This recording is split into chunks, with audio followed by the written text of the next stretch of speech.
Deus, glorificado é o teu santo nome. Eu saúdo os meus amados irmãos e irmãs em Cristo, com a paz do nosso Senhor Jesus Cristo.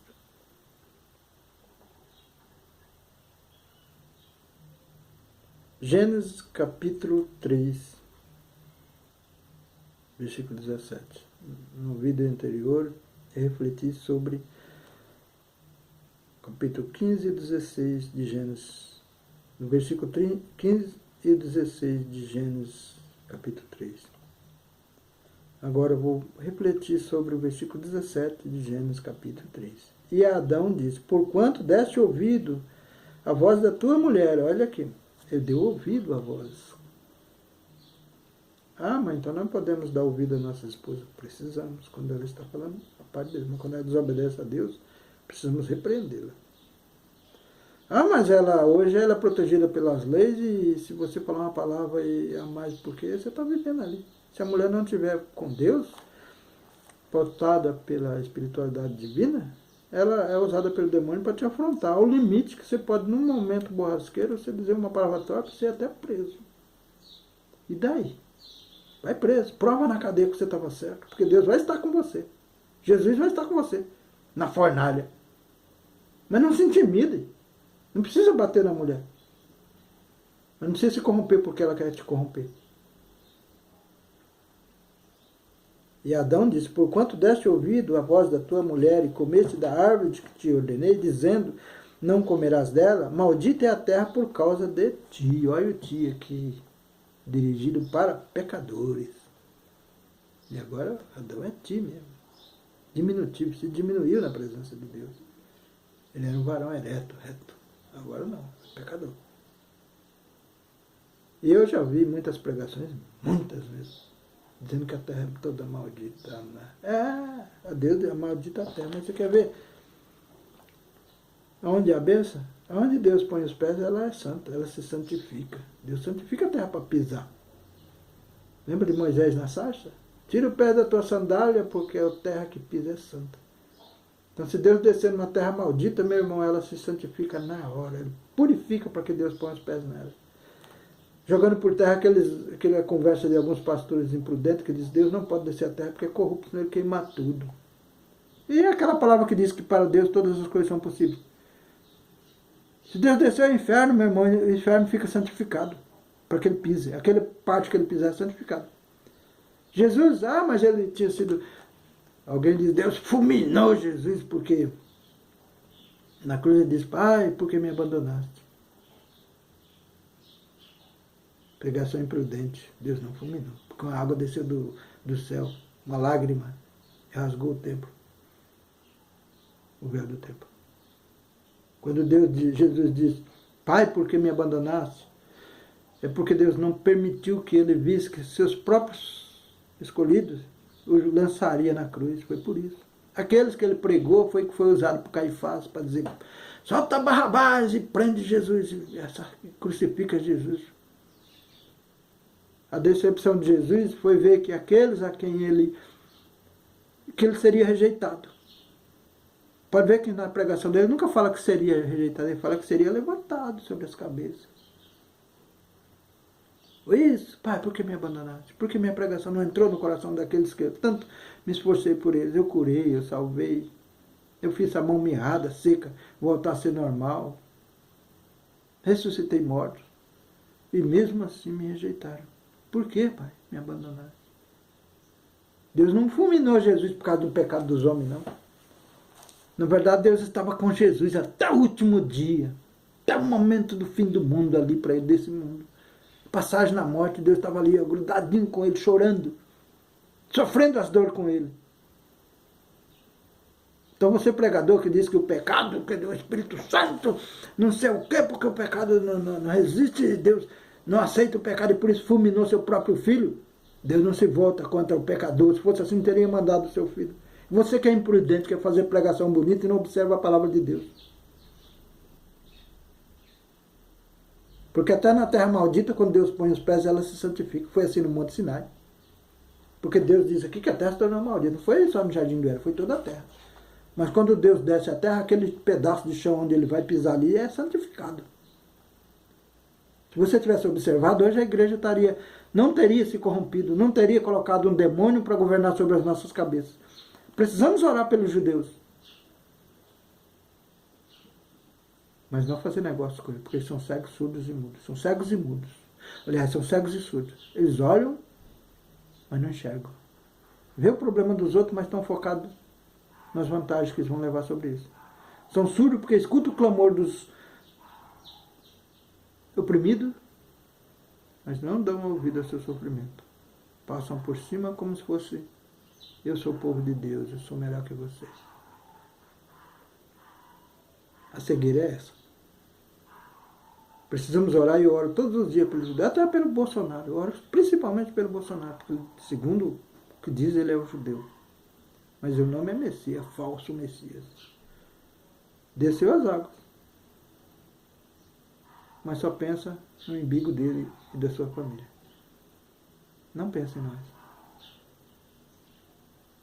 Eu já tenho pessoas aí dizendo que o crente não pode ser político, porque toda vez que a política que o crente entra na política, acontece essas tragédias. É verdade. Eles estão dizendo uma coisa, mas não é verdade o que eles dizem, mas as tragédias verdadeiramente acontecem. Porque segundo os historiadores, que eu já tive acesso na minha vida, tive a oportunidade de ouvi-los, alguns dizem que na Primeira Guerra Mundial foi os nossos irmãos alemães crentes que apoiaram a guerra. A Segunda Guerra Mundial foi os nossos irmãos crentes alemães, irmãos alemães e americanos dos Estados Unidos que apoiaram a guerra. E agora a Terceira Guerra Mundial são os irmãos crentes do mundo inteiro. Do planeta inteiro que estão apoiando. Não todo o planeta, mas no planeta todo há irmãos que... E há os prudentes também. Há aqueles que não apoiam. Precisamos explicar direito para que não haja confusão. Dizer que todo crente é corrupto. O crente precisa estar na política e reverter essa política corrupta e das trevas, porque o plano da terra, o plano material, é também parte do plano de Deus para a redenção do homem. Haja vista que Salomão foi o melhor dos governantes entre a terra. Davi, um outro. Todos crentes da época. E seus governos foram santos. Não significa que não pecou, todos pecaram. Mas na maior parte do seu tempo, seguiram a vontade de Deus. E quando pecaram, foram punidos. Não é que Deus quer te punir porque você pecou, não. Deus sabe da sua condição humana. É porque se você levar o pecado para um governo humano, o santo, ele vai se eternizar. E o lugar santo deixa de ser santo. Por isso você precisa sofrer as consequências do pecado para saber como é viver no mundo da perfeição, que ela não vale a pena. Isso é a criação, é o plano de Deus. E quando, como crentes, se observarmos isso, vamos entender melhor a Bíblia e vamos entender melhor quando vê um irmãozinho se levantar contra o pregador, contra o pastor, e saber que é uma alma que precisa ser compreendida, tolerada, pacientemente, acolhida, tem que ser tratada com o maior carinho, não rejeitá-la. É muito bom ter uma igreja que fala a linguagem do pastor, que não dá problema. Então nós estamos rejeitando os problemáticos. E Jesus não veio para os santos, mas sim para os problemáticos. Veja, por que estamos sendo anticristo? Vamos observar, irmãos, e seguir a palavra de Deus, e verdadeiramente ser anjos de Deus. Porque o anjo de Deus não é só o pastor, não. Um cooperadorzinho. Você sabia que o cooperador é o homem mais importante da igreja? Ele só pode lavar, limpar banheiro, receber os irmãos na porta. Aliás, hoje é só mais os diáconos, o cooperador nem recebe. Mas se faltar o diácono, ele pode ir lá para a porta. Receber os irmãos que entram na igreja. Limpar banheiro, limpar a igreja. E se faltar o diácono, e depois faltar o presbítero e o pastor, ele pode pregar, porque ele é cooperador, ele coopera em tudo. Por isso o cooperador precisa se esforçar em aprender tudo da igreja. Porque eu já preguei numa igreja que estava predestinada a fechar pelo pastor.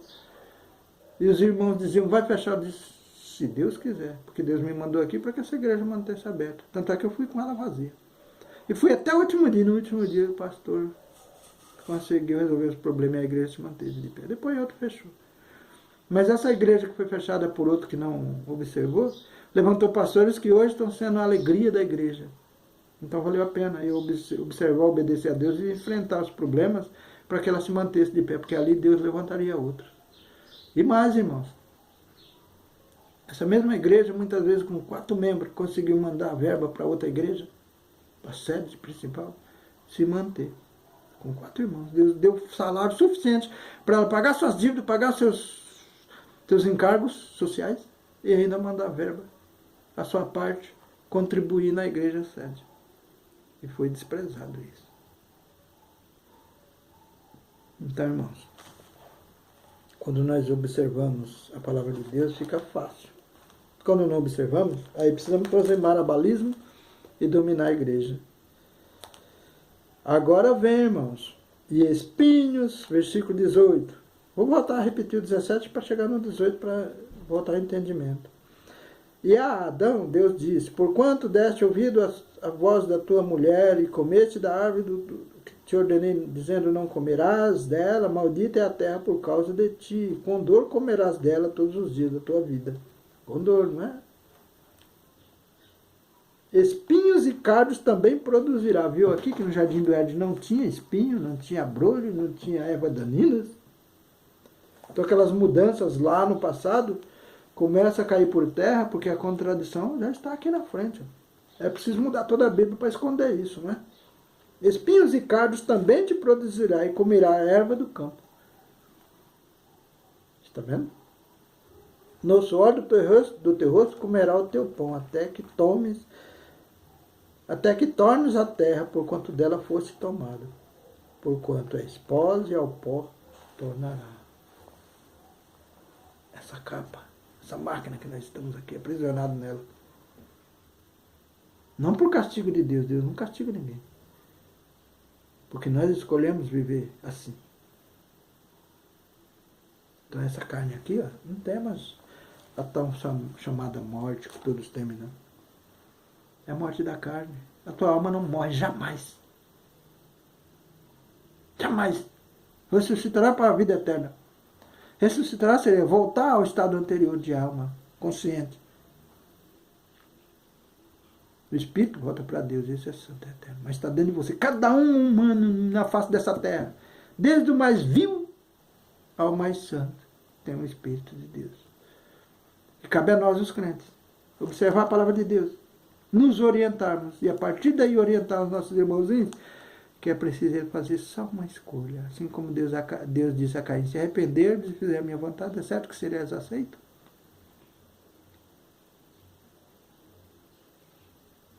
Então, o que nós precisamos é focar em socorrer aqueles que rejeitam a Deus, que inclusive estão sendo desprezados pela sociedade. São eles que precisam de nós, por causa disso. Isso aqui está explicando para nós.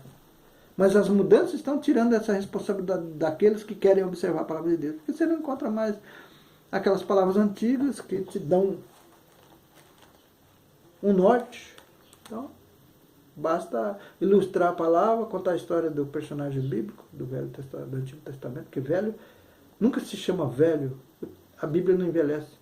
O pastor diz Velho Testamento. Eu nunca encontrei nas Bíblias Velho Testamento. É antigo. É o primeiro. As antigas palavras. Que começaram lá no princípio da criação. Então, velhos somos nós, homens e mulheres, quando esquecemos de buscar a palavra de Deus e renovar o nosso espírito e envelhecemos junto com o corpo, o espírito e a alma. Por isso que Deus disse ao homem de Deus, vai lá, profetiza contra o altar e volta rápido, porque o profeta, porque se não fizer a minha vontade, certamente morrerá. Não disse isso, mas disse, volta por outro caminho. E o profeta velho ouviu aquilo, foi lá e mandou seu sobrinho, vai lá, chama ele para vir aqui. Você comigo que Deus mandou. Mentiu! O profeta velho tinha envelhecido como profeta, tanto na carne como no espírito, na alma. O espírito não. O espírito está sufocado porque o homem já não invoca ele. E a profecia veio na boca do profeta velho, porque eu desobedecesse a Deus, um leão te comerá. E assim aconteceu com o homem de Deus. Deus sabia que ia acontecer tudo isso. Mas estava dando uma lição, tanto para a nossa geração, para os profetas de hoje que vão envelhecer. Tome cuidado. Eu sou homem de Deus, Deus fala primeiro comigo. Quando você mandar um irmãozinho para outra igreja e falar, vou consultar Deus, Deus falar comigo, mano, você tem que entrar em oração. Ele está sendo prudente. Não importa se você está na presença de Deus 100%.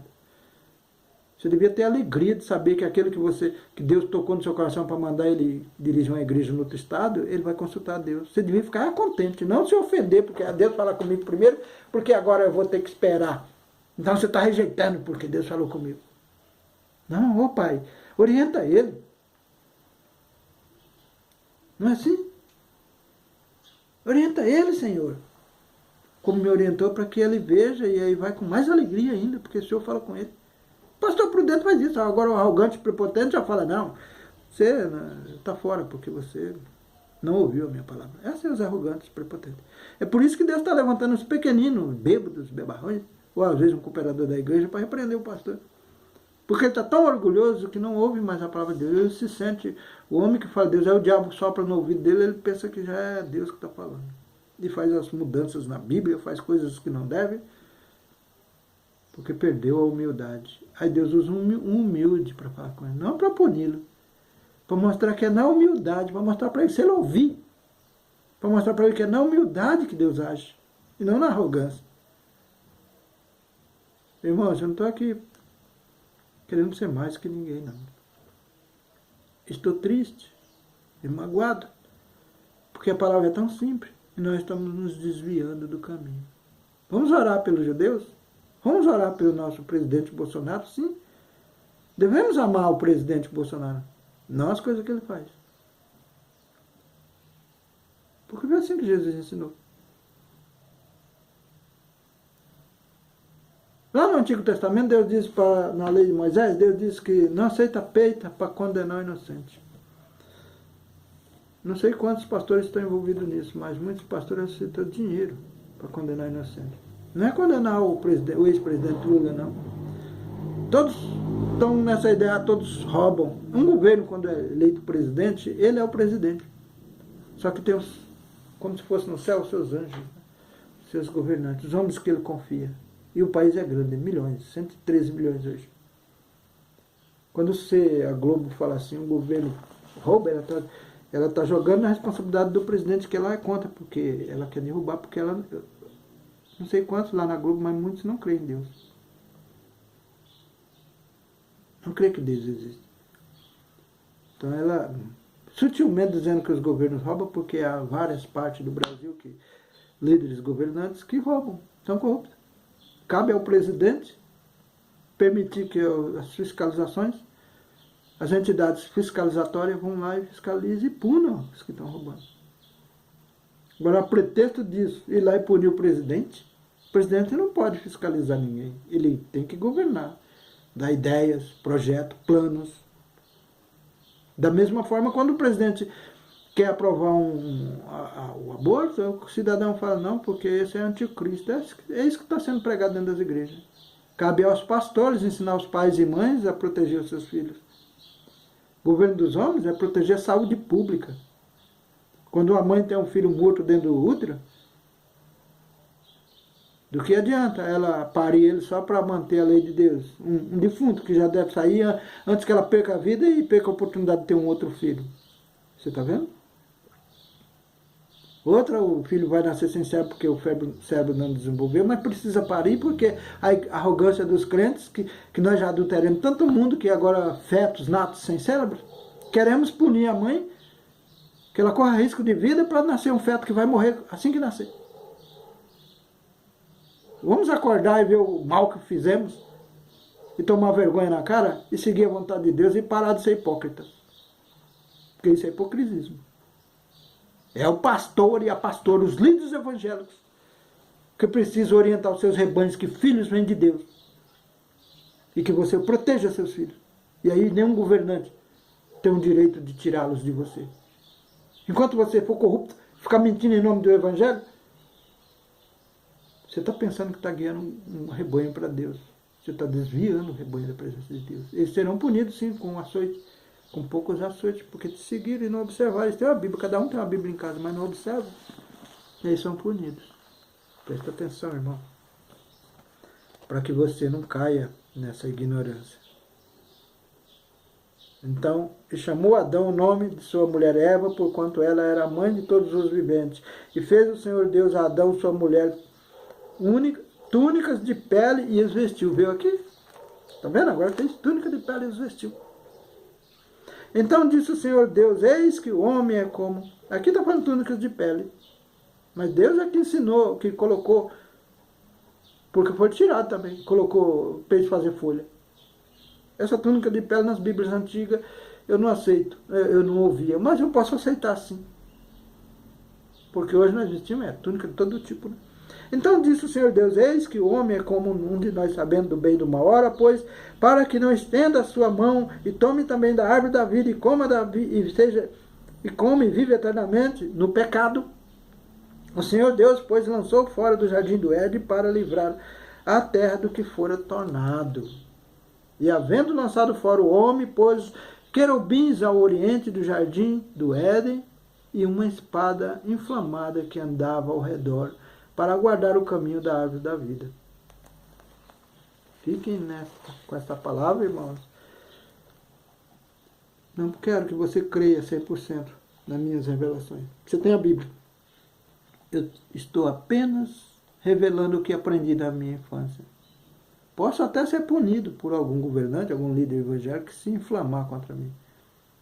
Mas ele também vai ter que arrancar da minha mente e da minha alma o que eu aprendi na minha infância, nas Bíblias antigas. E eu não creio que vai fazer isso, porque só Deus tem esse poder. Mesmo preso, eu darei testemunho. Mas também confio em Deus para me livrar dessas provações. Fique na graça do nosso Senhor Jesus Cristo, tu e tua família. E se esse vídeo foi relevante, compartilhe, clique no sininho das notificações e se inscreva para que essa palavra possa chegar mais longe, porque o YouTube, o algoritmo do YouTube é programado para entender que deve estender esses vídeos a pessoas que ainda não conhecem o canal quando nós nos inscrevemos. É a política do YouTube, até mesmo para granjear, para juntar mais inscritos e ter um público maior. Essa é a política do YouTube. Então, se quisermos que essa palavra chegue mais longe, precisamos nos inscrever. E se inscrevendo, você vai ter os vídeos em tempo real, né? Porque às vezes eu lanço o vídeo ao vivo aqui e quando ele está sendo estreado, você tem na sua casa. Os inscritos têm esse privilégio. Obrigado, meu irmão, pela tua paciência. Espero que você consulte as palavras bíblicas e tire suas próprias conclusões. Que a graça do nosso Senhor Jesus Cristo nos guie e nos fortaleça para os dias difíceis que se apresentam. Amém.